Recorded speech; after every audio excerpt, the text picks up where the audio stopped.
இரவு பகல் என்று பார்க்காமல் உழைத்தாலும் என்னுடைய வாழ்க்கையில் மட்டும் எந்தவிதமான முன்னேற்றமும் காண முடியவில்லையே என்று மனம் நொந்து போயிருக்கிறீர்களா?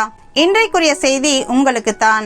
அடிமையாக கொண்டு வரப்பட்ட தானியேலும் அந்த நாட்டிற்கே அதிபதியாக மாறின அவனுடைய முன்னேற்றத்திற்கு காரணம் 4 காரியங்கள் தான்.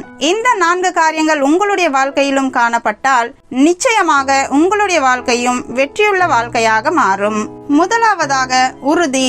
தானியேல் பாபிலோன் நாட்டிற்கு அடிமையாக கொண்டு போகப்பட்டிருந்தாலும் அவருடைய கொள்கைகளில் அவர் உறுதியோடு இருந்து யாருக்காகவும் எந்த சூழ்நிலையிலும் அவைகளை அவர் விட்டு கொடுக்கவே இல்லை.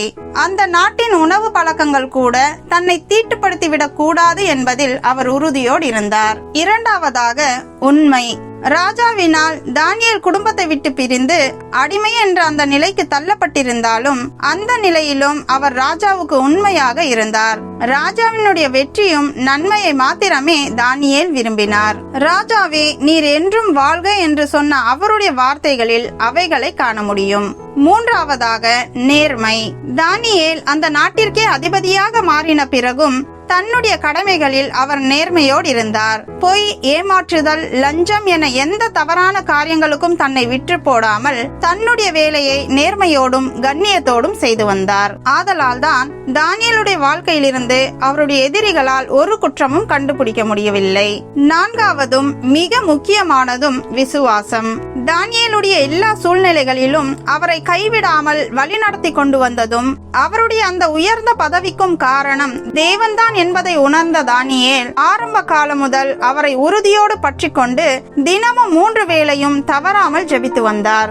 தேவன் மேல் கொண்டிருந்த அவருடைய விசுவாசம் அசையாததாகவும் உறுதியாகவும் இருந்தபடியால் அவர் சிங்ககெபில் தூக்கி வீசப்பட்டும் தேவனால் காக்கப்பட்டார்.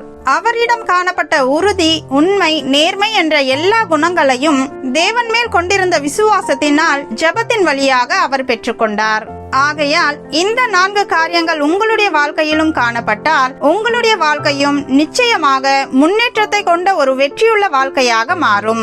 மிக முக்கியமாக இந்த எல்லா குணங்களும் நம்முடைய வாழ்க்கையிலும் காணப்பட தேவன் மேல் விசுவாசமாயிருந்து அவருடைய வார்த்தைகளை உறுதியோடு பற்றிக் கொள்வோம்.